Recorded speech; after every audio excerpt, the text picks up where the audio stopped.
Hey, this is Pierre-Yves Delacote talking. You know what's the most difficult thing to achieve with Teams is to make people get out of Outlook.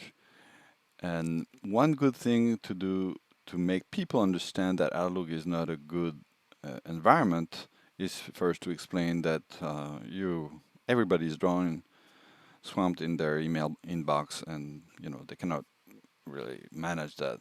Even if the people are ingrained and using it, you need to make them change in a way that is not too disruptive. So I often have some people who are sending me email, especially internally, and they say, yeah, there are some use cases where we cannot really use Teams. So for example, when we receive an email, external email, and we want to share this email, then it's better to forward the email to a distribution list, for example, or to some people. So let me show that is not the case, that you can still take an email and forward it into Teams. So here I have an email coming from Microsoft, and I just have to select the email and share it to Teams, and that's how you share the information, and then people can talk about it without polluting your inbox. So that's really the way you should do. I don't know what's going on here. Let's do it again. Okay. So as you can see, you can select people. You can type the name of a team. So I have a demo team to demonstrate that. Hopefully it will show here.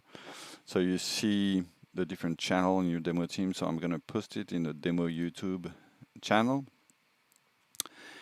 And you can even add a message, and you can add mention, for example, the team, so everybody is notified.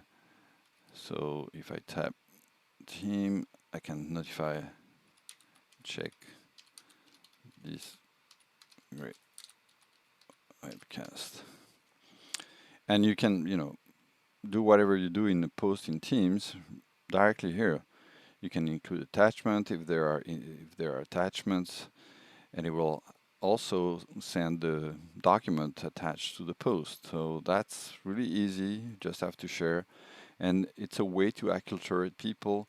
The more you're going to show that you can not live in Outlook and you can live in Teams, the better it's going to be. So let me go back in here. So I post it in the demo YouTube. So now what's the experience? So now you see the post has been made.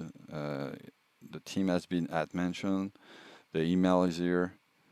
You can click on the email. It will show you the email directly. So that's a way to do it. But sometimes, you caught in a conversation with a contact or several contact, customer or partner that are using email, and so they're gonna still use email. They're not gonna go into your Teams. So if you want to track this email and keep it available to the team, what you can do is you get the channel email address. So here you can get the email address and copy it.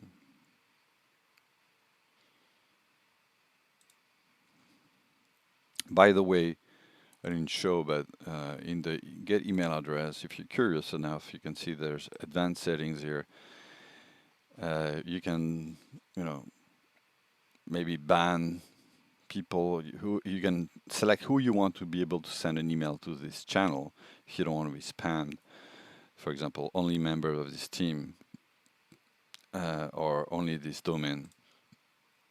But my point here is now you're going to take this email, you're going to open it and transfer it,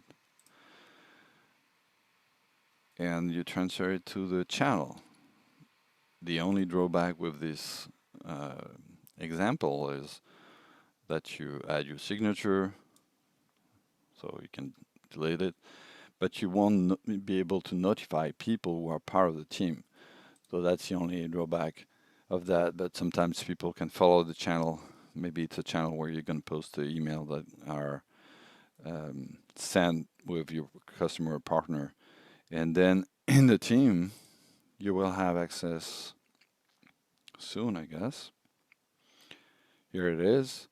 To the email, same thing. But the difference here, if I click on the link here, I can open the email in Outlook. So I can see really how it looks and eventually download the pictures because there were pictures attached to it. So there are two ways to, acculturate people to stop using Outlook.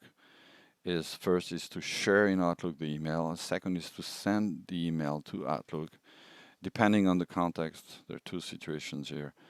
If the email conversation is still happening because you have in this conversation people who are external and they're not guests in your team's environment, then you need to go through Outlook. That's probably the only scenario where emails should be allowed is when you have communication externally with external contacts, and then but still you can capture everything in Teams. Hope this was helpful.